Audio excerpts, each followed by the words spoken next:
Once again with Rob Cowling from the Cowling Foundation. They keep these great old planes flying. This is the B-17, probably one of the most famous planes of World War II, wouldn't you say? Absolutely, the most famous American bomber everyone knows from Memphis Belle and 12 O'Clock High and the War Lover.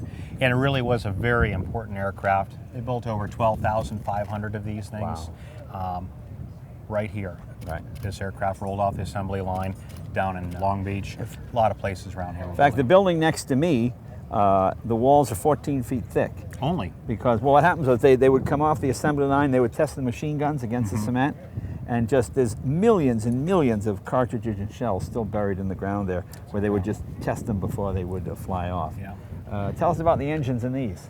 These are 9-cylinder Curtiss-Wright engines. Okay. Studebaker was building them. Actually, you can see the Studebaker logo right on the data Oh yeah, plate look at there. that. Yeah. You know, again, everyone was involved with them. It's a 1,200 horsepower, 1,820 cubic inch engine, supercharged and turbocharged for high altitude. Right. And the B-17 was really a great high altitude aircraft. It could fly at 35,000 feet with its wing, get above some of the flak and some of the fighters, and make it a little less vulnerable to attack. Wow. Primarily, they were used by the 8th Air Force, which was the bomber command based in England, and they were flying the real tough missions to Berlin and Schweinfurt and hitting the heart of Germany.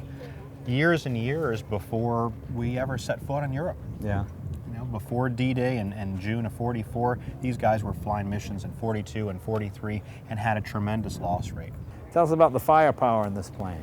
Well, it was a 10-man crew. Up in the front you have the bombardier, and you can see that the very, very famous Norden bomb sight, which was an early mechanical computer that would take into account the altitude of the aircraft, the density, altitude, wind drift, and allow the bombs to get relatively on target. For them, within 1,000 feet was good. It's not through the front door of someone's house. Right. But that's why they had thousands of aircraft flying on missions. With him up there is the navigator, and they would run the chin turret right there and the cheek guns. So there's 4 machine guns right in the front.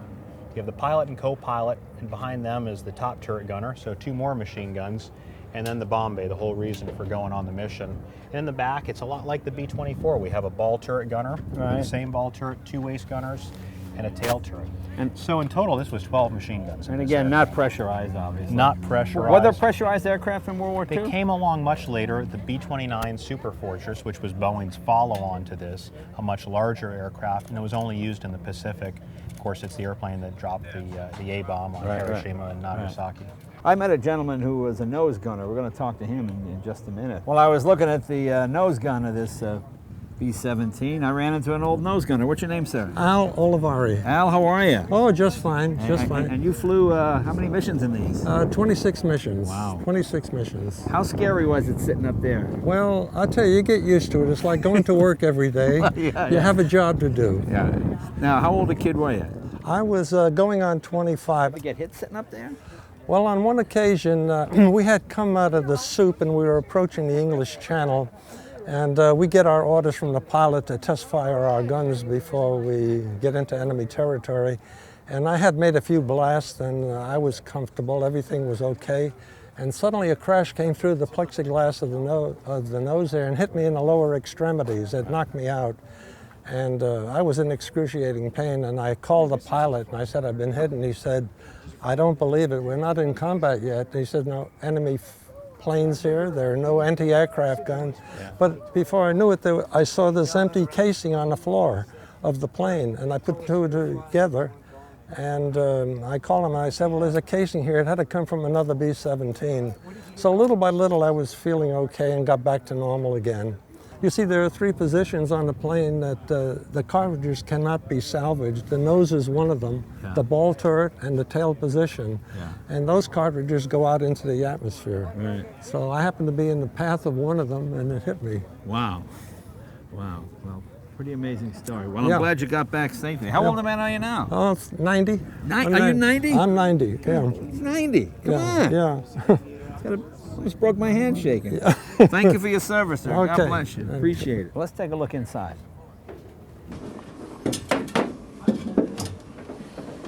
Boy, there's no room in here. As you can see, you are just hanging out there. Rob, explain to us what we got here. Well, right in front of you have the nose gunner position and the bomb sight. So the bombardier was sitting up there and he was directing the aircraft. maybe even hundreds of aircraft in a formation going to the target. They would control the guns with that little handle there, and we're also have a navigator, so there would be 2 or 3 guys up here at one point. Nice cozy place, and that plexiglass, obviously, as you heard from Al, doesn't stop a whole lot. Wow. You know? Look at these shells here. How loud is this in here? It's extraordinarily loud. The whole airplane's extraordinarily loud when the guns start firing. It's just pretty remarkable. You'll notice there's also a lot of plywood. All the ammo boxes, the floors, everything are made out of wood. Right. It was a cheap, easy material that you could use instead of aluminum. Of course, you got your guns right here. Look at this. And you can only fire a short burst. Even Yeah. at the cold temperatures, they would heat up so quick that the barrel will melt. Wow. So you'd fire 2 seconds, let off. Yeah. But I can imagine, I don't know if I could just fire 2 seconds if there's a German fighter plane coming right at me. I might hold that trigger down a little bit longer. Wow. And I guess that's why they have the barrel, the outer barrel with the holes. To, You can also see this woman who signed it right here. She was the Rosie the Riveter who made this section down in Long Beach. Oh, is that right? during the war. Yeah. Cool, let's move to the back of the aircraft. Not exactly a 747.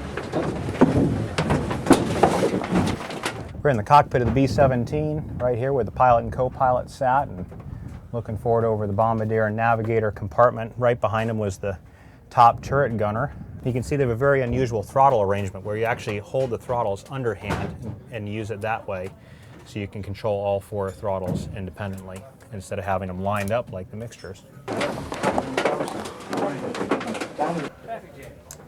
This is the bomb bay of the B-17. You can see these are 500-pound bombs off to my left, and originally they'd be on both racks, the outer rack and the inner rack, and this thing would just be filled up. And before the mission, the armorer would go through and pull all the pins out.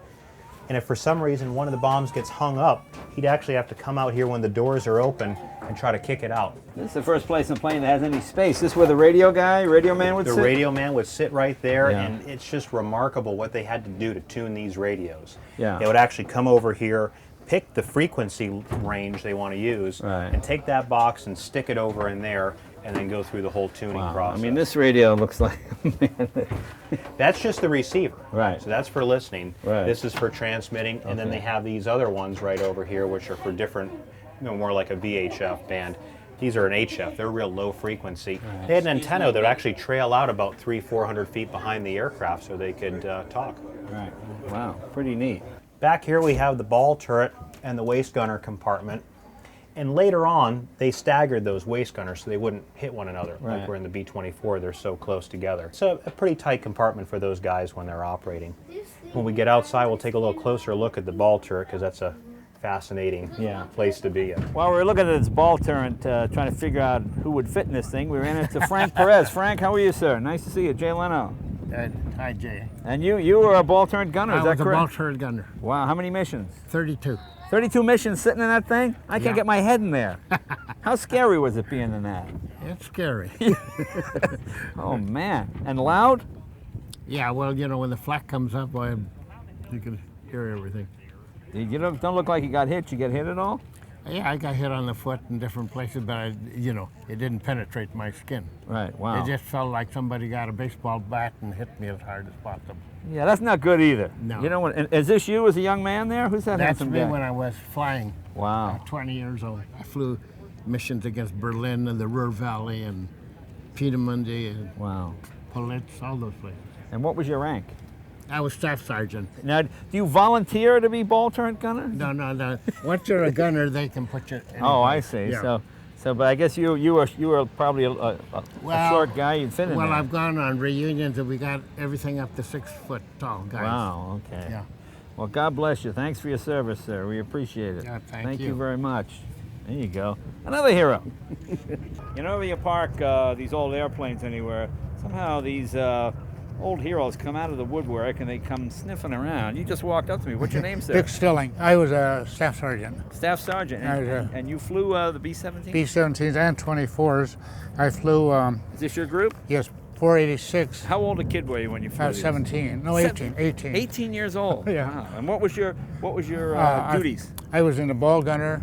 Wow. I was called the armor gunner. One gunner was a radio operator, and another would be the engineer, 2 engineers, and I was the armor gunner, check the bullets and the guns and stuff. And one of our longest missions was to Dresden, Yeah. and that was in August 1944. And I sat in the tail of this, and I had a big light, since we were the lead plane, and I'd flashed the signal from our bomber on Morse code. It was about a 12-hour flight. Wow.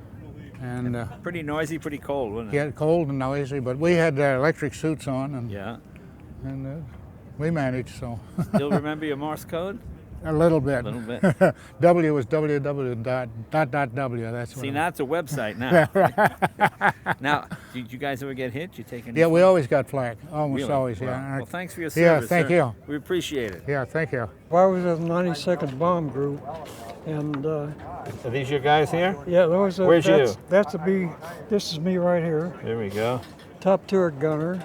I flew 54 missions, and Do you have any close calls? yeah, we had our hydraulic system shot out coming back from a mission in Italy. Is this your plane here, or is this you taking? That's it. That's me in the top turret, Right up there? right up there. The guy that took that picture of the plane that he was in crash landed, and his plane looked perfect, but he crash landed when he come back to the base. Explain what you got here. This is a piece of flak that was taken out of the Bombay of a B-25 on a mission to northern Italy.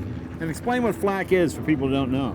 Flak is anti-aircraft fire, German 88 gun that tries to shoot us down. This is what they shot at us, and this is what we shot at them.